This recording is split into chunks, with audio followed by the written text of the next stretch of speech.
Hello friends எல்லாரும் எப்படி இருக்கீங்க? சாப்பிட்டீங்களா? இந்த கனவா மீன்ல புரோட்டீன் அதிகமா இருக்கு. விட்டமின் B12 இருக்கு. ஒமேகா 3 இருக்கு. அது மாரி நெறைய ஹெல்த் பெனிஃபிட்ஸ்லாம் இருக்கு. இது குழந்தைங்களுக்கு குடுத்தா ரொம்ப நல்லது. பிரெயின் டெவலப்மெண்ட்டுக்குலாம் நல்லதுன்னு சொல்றாங்க. இது கிடைச்சிச்சுன்னா குழந்தைங்களுக்கு அப்பப்ப செஞ்சு குடுங்க.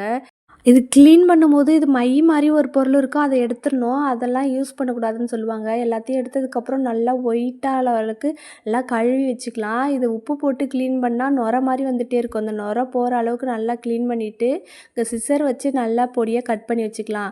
ஒரு மிக்ஸி ஜார்ல 1 வெங்காயம், 1 தக்காளி, 1 டேபிள் ஸ்பூன் சிக்கன் மசாலா, கொஞ்சமா உப்பு சேர்த்து நல்லா பேஸ்ட்டா அரைச்சுக்கலாம். இத நல்லா தண்ணிய வடிகட்டி பிழிஞ்சு எடுத்துட்டு யூஸ் பண்ணிக்கலாம். ஒரு கடாய் ஹீட் பண்ணிட்டு எண்ணெய் ஊத்திட்டு சோம்பு போட்டு கருவேப்பிலை போட்டு தாளிச்சிக்கலாம். நம்ம அரைச்சி வச்ச தக்காளி மசாலா பேஸ்ட்டு இது கூட சேர்த்து நல்லா வதக்கிட்டு எண்ணெய் பிரிஞ்சு வந்ததுக்கப்புறம் நம்ம இந்த மீனை சேர்த்துக்கலாம். எல்லாத்தையும் சேர்த்து நல்லா வதக்கிக்கலாம். இதில் அதிகமாக எந்த பொருளுமே சேர்க்க போகிறதில்ல. வெங்காயம், தக்காளி, சிக்கன் மசாலா அவ்வளோதான். தேவைப்பட்டால் காரம் வேணும்னா கொஞ்சம் மிளகாத்தூள் சேர்த்துக்கோங்க. உப்பு சேர்த்துட்டு கொஞ்சம் மஞ்சத்தூள் சேர்த்துக்கலாம். எல்லாத்தையும் நல்லா வதக்கி விட்டுட்டு இருந்தோம்னா இந்த மாதிரி நம்ம தண்ணி சேர்க்கவே இல்லை. மீன்லேருந்தே தண்ணி விடும். இந்த மீனில் வர தண்ணியிலே நல்லா வேகட்டும். நல்லா வெந்ததுக்கப்புறம் கொஞ்சம் நம்ம தண்ணி விட்டுக்கலாம் வேகறதுக்காக. கொஞ்சமாக ஒரு 1/2 கிளாஸ் தண்ணி ஊற்றிட்டு நல்லா வேக வச்சுக்கலாம்.